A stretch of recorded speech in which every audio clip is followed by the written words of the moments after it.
मंगलमूर्ती मोरया वरदविनायक विजयते।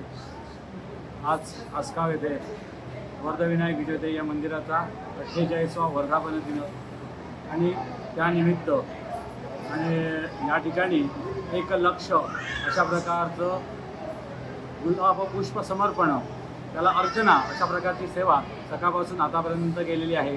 विशेष करून म्हणजे हे चाललेलं वर्ष जे आहे ते वर्ष वंदे मातरम या वंदे मातरम गीताला 150 वर्ष झालेली आहे।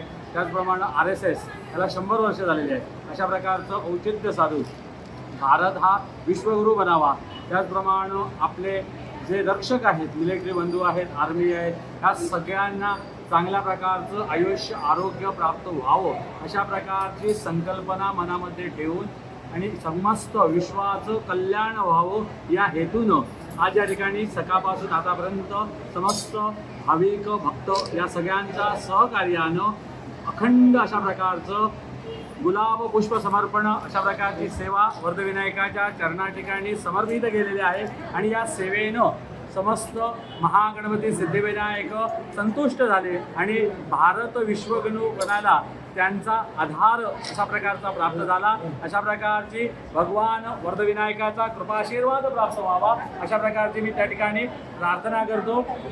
मंगलमूर्ती मोरया वरदविनायको विजयते।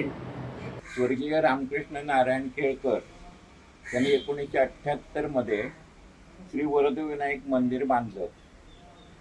त्यानंतर 2020 मध्ये या मंदिराचं पुनर्निर्माण करण्यात आलं। दरवर्षी या मंदिराचा वर्धापन दिन महावीर जयंतीच्या दिवशी म्हणजे चैत्र शुक्ल त्रयोदशीला होतो।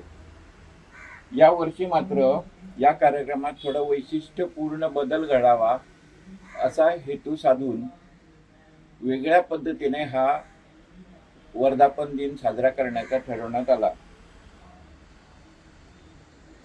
यावर्षी 1 लक्ष गुलाब पुष्प म्हणजे पाटली पुष्प अर्पण करण्याचं ठरवण्यात आलं। देशात शांतता नांदावी, सर्वांना सुबुद्धी द्यावी आणि संपूर्ण जगात आपला हिंदुस्थान म्हणजे भारत देश हा जगद्गुरू म्हणजे विश्वगुरू व्हावा आणि आपला कृषीप्रधान देश हा सुजलाम सुफलाम व्हावा हा मुख्य हेतू आहे। आणि त्यातही यावर्षी वंदे मातरम या राष्ट्रगीताला 150 वर्ष पूर्ण होत आहेत आणि संघ शताब्दी वर्ष म्हणजे RSS किंवा राष्ट्रीय स्वयंसेवक संघ याला 100 वर्ष पूर्ण होत आहेत। हे औचित्य साधून या वर्षीचा जो चतुष्टपपूर्ती वर्धापन दिन आहे म्हणजे 48वा, त्या दिवशी 1 लक्ष पाटली पुष्प म्हणजे गुलाब पुष्प अर्पण करावीत हा हेतू साधून सर्व गणेश भक्तांसकट केळकरांनी याचं आयोजन केलं। आणि या संपूर्ण कार्यक्रमाची संकल्पना आणि या संपूर्ण कार्यक्रमाची आयोजन हे श्याम उर्फ दामोदर बर्वे यांनी केलं आहे।